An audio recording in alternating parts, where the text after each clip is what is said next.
Hello guys, I hope you are doing good. Welcome to Java Gurukul. Today we are going to discuss Spring Framework. Firstly, we will discuss its introduction. Spring Framework एक open source Java framework है. That means it is a freely available. जब भी आपको लगे कि आपने कुछ customise classes बनानी है, पैकेजेस बनानी है, कंट्रोलर्स बनाने हैं, you can create it. You can modify the framework according to your requirement. If you want to create any standalone application, web application or any enterprise application, you can use this framework. Because Spring Framework आपको allow करता है कि आप किसी भी तरह के application को इसके अंदर बना सकते हो. वैसे तो 2003 में इसका इनिशियल रिलीज़ हुआ था, बट 2004 में ये ऑफिशियली रिलीज़ हुई थी दिस फ्रेमवर्क. और इसको डेवलप करने वाला है रॉड जॉनसन. अब सबसे ज़्यादा ज़रूरी चीज़ जो इसमें है वो है इसके एडवांटेजेस. स्प्रिंग फ्रेमवर्क के बहुत सारे एडवांटेजेस है जिसकी वजह से इसको मोस्ट पावरफुल फ्रेमवर्क कंसीडर किया जाता है. तो इसका जो सबसे पहला मेन एडवांटेज है वो ये है कि ये किसी भी तरह के मॉड्यूलर एप्लीकेशन को बनाने में आपकी हेल्प करता है. If you want to create any type of modular application, you can create it because Spring follow a modular architecture that allowing the developers to use only the component they need. अगर आपको कोई भी ऐसी application बनानी है जो modern architecture पे based है तो you can use this framework. और ये लाइट वेट कंपोनेंट आपको प्रोवाइड करता है जिससे आपकी एप्लीकेशन की एफिशिएंसी और बढ़ जाती है. Second one is flexible configuration. Spring के अंदर काम करने के लिए हमें कुछ सेट ऑफ इंस्ट्रक्शंस बनानी होती हैं जिससे हमारा स्प्रिंग कंटेनर उसको अंडरस्टैंड करता है और हमारी एप्लीकेशन को रन करता है. तो वो कॉन्फ़िगरेशन भी हमें स्प्रिंग फ्रेमवर्क प्रोवाइड करता है कि आप उसको अलग अलग तरीके से कर सकते हो. For example, if you want to create the configuration into XML, you can do that. If you are comfortable with Java only, then you can use Java based configuration. If you are comfortable with annotations, you can use annotation based configuration. So that means if you want to create some set of instructions, you can use 3 types of it. XML, Java based and annotation based configuration is supported by the Spring framework. The next one is dependency injection. Dependency injection, that is the most important feature of Spring framework. Dependency means if you are injecting one object into another object, that is called dependency injection. But आप उस dependency injection को किस तरह से inject कर रहे हो वो आप पे डिपेंड करता है. बट हमें इस तरह से कभी भी इंजेक्ट नहीं करना होता कि जिस तरह से मान लो मैंने एक ए क्लास बनाई है और बी क्लास बनाई है और मैं इसको ए को बी के अंदर इंजेक्ट करना चाहती हूँ, तो मैं हमेशा यही चाहूँगी कि इसको मैं एक लूजली कपल्ड एग्ज़ाम्पल बना सकूँ, ना कि tightly coupled example. Loosely coupled example बनाने में हमारे पास ये बेनिफिट रहेगा कि कोई भी क्लास दूसरी क्लास के ऊपर फुली डिपेंड नहीं होगी.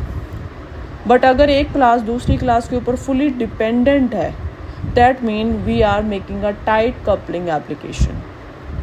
हमें ऐसा नहीं करना होता. तो डिपेंडेंसी इंजेक्शन हमारे उस प्रॉब्लम को सॉल्व करता है जिससे हम lightly weight or we can say that loosely coupled applications बना सकते हैं.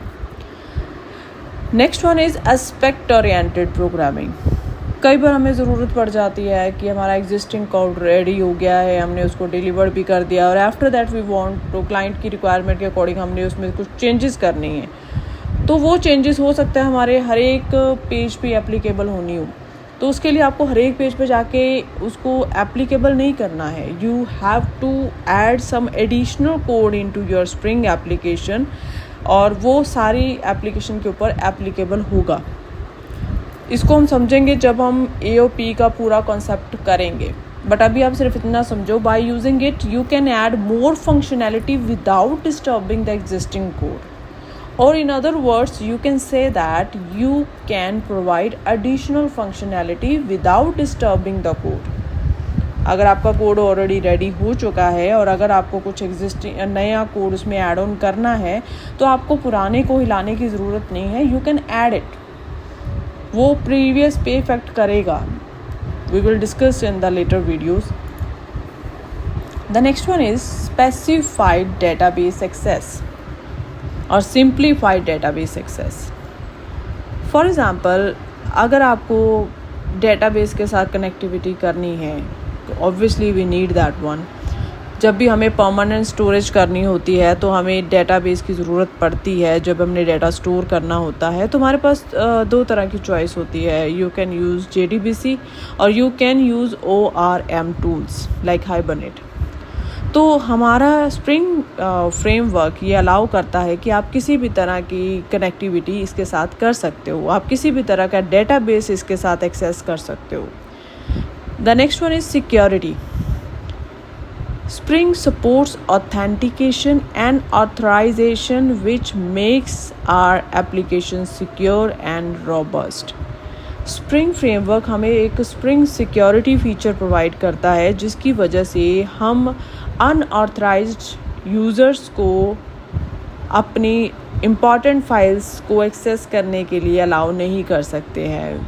हम उनसे ऑथेंटिकेशन लेंगे, हम उनसे एक चेक लेंगे ताकि वो जब भी कोई हमारे पेज को एक्सेस करें तो उनके पास प्रॉपर राइट्स हों उसको यूज़ करने के. Without authentication we will not allow any person और any user to use our pages और आवर एप्लीकेशन. Integration capability. अगर हमें अपनी स्प्रिंग एप्लीकेशन को या हमारी किसी भी जावा एप्लीकेशन को अगर आप चाहते हो कि अदर टेक्नोलॉजीज़ के साथ बाइंड करना चाहते हो या अदर टेक्नोलॉजीज़ के साथ इंटीग्रेट करना चाहते हो, then you can use this framework like Angular, React, JMS, web services और any other third party libraries और API. अगर आपके पास कोई अदर टेक्नोलॉजीज़ है, अगर आपको उसको अपनी जावा एप्लीकेशन के साथ बाइंड करना है तो स्प्रिंग आपको बहुत बढ़िया फीचर प्रोवाइड करता है. अगर आप स्प्रिंग फ्रेमवर्क को यूज़ किए बगैर आप किसी अदर टेक्नोलॉजीज़ को जावा एप्लीकेशन के साथ बाइंड करना चाहोगे तो दैट इज़ वेरी डिफ़िकल्ट. हो जाएगा but that is very difficult to handle that one. लेकिन स्प्रिंग आपको कुछ आपको कुछ प्री डिफाइंड क्लासेस प्रोवाइड करेगा, आपको कुछ टूल्स प्रोवाइड करेगा जिससे आप अदर टेक्नोलॉजीज़ के साथ ईजिली बाइंड हो जाओगे. Another feature, it is an open source as I told you in the previous slide. Open source means it is a freely available, and if you want to create any customized application according to your requirement, you can do that one. Next हमारे पास आता है spring container. Spring container it is just like as a JVM. जैसे हमारी core Java के application में जब आप काम करते हो तो JVM सारी रिस्पॉन्सिबिलिटी को हैंडल करता है. Similarly if you are creating any application in spring framework then spring container will take all the responsibilities. हमारी एप्लीकेशन को चलाने में स्प्रिंग कंटेनर का सबसे बड़ा रोल होता है क्योंकि स्प्रिंग कंटेनर के बगैर आप स्प्रिंग फ्रेमवर्क की एप्लीकेशन को नहीं चला सकते हो. It is a heart of spring framework. Spring framework container की कुछ रिस्पॉन्सिबिलिटीज़ होती हैं जैसे कि ऑब्वियसली वी नो दैट अगर हमने कोई स्प्रिंग फ्रेमवर्क की एप्लीकेशन बनाई है तो दैट मीन हमने बहुत सारी बीन्स क्रिएट की होंगी जिसको हम परसिस्टेंस वो जो एनकैप्सुलेटेड क्लास बोलते हैं. तो जितनी भी बीन क्लासेस होती हैं उनके जितने भी ऑब्जेक्ट्स होते हैं उनको मैनेज करने की रिस्पॉन्सिबिलिटी स्प्रिंग कंटेनर की होती है. It manage bean objects. कब उस ऑब्जेक्ट को डिक्लेयर करना है, कब उस ऑब्जेक्ट को इनिशियलाइज करना है, कब उस ऑब्जेक्ट को डिस्ट्रॉय करना है, that is the responsibility of spring container. We can say that it manage the life cycle of the spring beans. Another feature मैंने आपको पहले भी बताया था, dependency injection, AOP, aspect oriented programming, transaction management और internationalization, जितनी भी इसको हम I18N बोलते हैं, that mean internationalization. If you want to create any application that is based on a country, जब आपको अलग अलग लोकेल्स चाहिए हों, अलग अलग कंट्रीज़, जैसे हमें अलग अलग कंट्रीज़ के करेंसी अलग होती है, हमारे टाइम जोन अलग होते हैं, हमारी डेट और टाइम का डिफरेंस होता है, तो ये सारी चीज़ें इंटरनेशनलाइजेशन के थ्रू मैनेज होती हैं। तो स्प्रिंग कंटेनर इसको भी हैंडल करता है।